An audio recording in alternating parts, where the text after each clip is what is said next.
AFP MMA presents Beyond the Cage Door podcast. Real people, real passion, real fights. With your host, Ryan. What's going on? How you guys doing? I am your host, Ryan James, and welcome to AFP Beyond the Cage podcast. Today in studio, I got a couple special guests, and I just wanted to just was playing in Cleveland, and one thing I tell people all the time is once again the production and it was just amazing, the level of pretty much from the ring to the presentation of the fighting to the camera work, the crowd with jam crowd, sold out crowd once again. Shouts out to Dave Yaney and everybody a part of the team there. It was good. The fights was intense. We had some really good winners. I got one that's coming on stream here pretty soon. And just talking about some of the things that he did, and one of the things I want to definitely highlight with Wesley is he's dealt with AFP for a number of fights that he won, and so I definitely think that was pretty awesome. The things that he did. It was just a good fight, man. Overall, Wes is back in the building. Wes, how you doing, my man? Good. How's it going? Oh, pretty good, pretty good, man. Just coming off P10 in Cleveland, man. I don't know if it's been probably about a week since the victory, but coming off that victory, what's still kind of marinating in your soul right now from that victory? Man, to be honest, how much I learned from the one before that. Just being able to Right. to be patient, kind of go every 10 seconds, win the next 10 seconds and set in and I really learned a lot from the previous fight, honestly. To be honest with you. I mean, I'm back training already. Like Back I'm at ready it. for the next one. Back at it. Nice. Well, walk me through your game plan for that matchup, man. First, I know we talked a little bit about in the pre-fight about your opponent, and you was just like, man, they may do all that, but I kind of focus on what Yeah. you know what I'm saying. But walk me through your game. Uh I knew he was a stronger guy, a stouter guy. So my plan was to work on distance control and things like that. He ended up throwing a kick. I caught it, and I'm a pretty good grappler. So I was like, I got my double unders, and we're going to the mat from here. So uh, You uh, know, I like that. I like what adjust once you felt like you said you once he did that kick and you already knew what it was, but what adjustment did you make once you felt what he was coming with for as far as your opponent? Like how did you adjust your fighting style? I didn't adjust my fighting style at all. Mhm. I stayed long, stayed calm, stayed patient.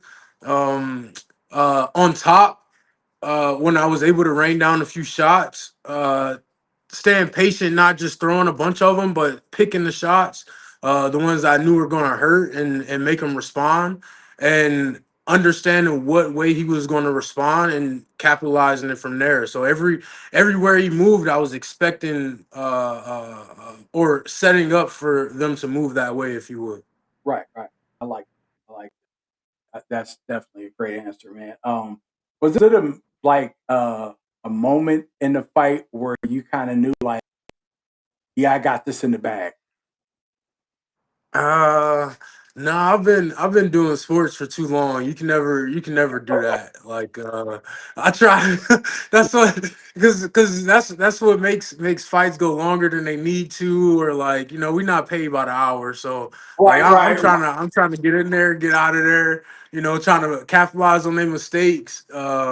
But once I got the double hooks in and he was belly down, Right. uh, uh, ironically, one of my training partners had me in that situation previous, like maybe a week or so before. I was like, man, this sucks. Like I'm not ever getting stretched out again. And like, ironically, hurt people. Like I call him in that same thing. Right.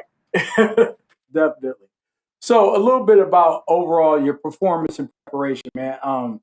Your composure and execution, it kind of stood out that night. What part from your training camp do you feel from that composure, like you always have, paid off the most? Like, that you get from your training camp. Uh, I mean, I train really hard. Like I put a lot of focus in it. We were talking a little bit ago about like family, and like when I'm not working or training, I'm with the family, and every time I have to train, I'm taking away time from them. So my training camp is pretty focused. Like I do my grappling, I do my striking, I do my cardio, and I hit different gyms as well. Like I have a lot of friends, a lot of reach throughout the area, and I'm able to get some really good work anywhere. I'm up in Cleveland from time to time, training with the guys up there at Strong Style too. So um, uh, yeah, I get a lot of work in. So the biggest thing the biggest adjustment is I've had Matt corner me a couple of times. Uh, so I've only had 3 fights, but I've had Matt Right. corner me, and we're able to have a lot of good conversation when we're training, and uh, uh, just those conversations is I think a big difference as well. And then warming up, getting a good sweat going before walking out, that helped out a lot as well. Nice. You just said something about training and when you're training, how you look at things from a mental mindset about because it kind of takes you away from your family.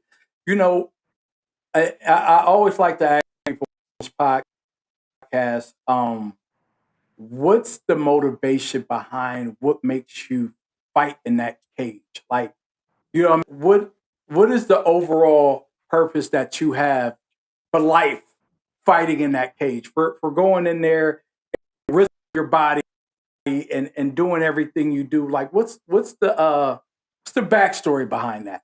Man, that's a longer story than maybe not, but basically what happened Yeah, is backstory wise, I grew up wrestling, and I was really really in good shape. I didn't wrestle in college. I went straight to the workforce, and yeah, in the corporate environment, eating is something that happens a lot. So I got up to about 370 when I finally got the courage to step on the scale, and that's when I started training. So that's where it's kind of like like I don't want to say therapy or any of that type of stuff, but it's uh literally saved my life. Like I was almost 400 pounds, and mm, just continuously to become a better martial artist. Like the cage is like the show part. It's the fun part, if you will. But like yes. the training is what I like to what I enjoy the most. And when getting in the cage, that's me showing the world my art, like illustrating it and showing people like what is possible. I like that. Man, that's hey, you said that a lot because what you talked about that story of where you were at in that weight and what it did to you, and how you had to look at it and you just turn things around. And also like be doing that, and I know that myself because I mean, I lost over 100 or 300 pounds at one point myself.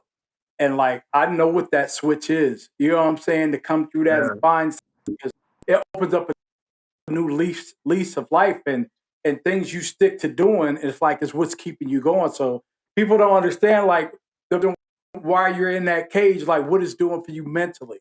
You know what I yeah, mean? I like that, man.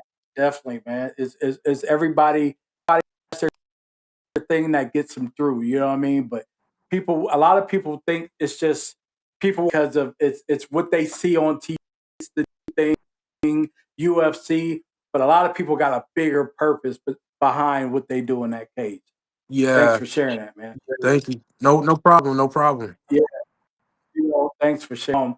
So where we at now with your career momentum, man? Like, cause this, I know, like right now, this is your third matchup with AFP, right? Yep, That you did yep. It's my third. third victory, Yeah, 3-0, man. 3-0. 3-0. Yep. Where we at, like with the momentum now? What's next? Man, it's currently looking for another opponent actually. Like they got the card in February, which is like right before my birthday. So Yeah, that's gonna be right, that's right. gonna be pretty sweet. Um Back training, like I said earlier, I kinda stay in the gym. I also like seeing people when they come in the gym and like seeing their lives change as well.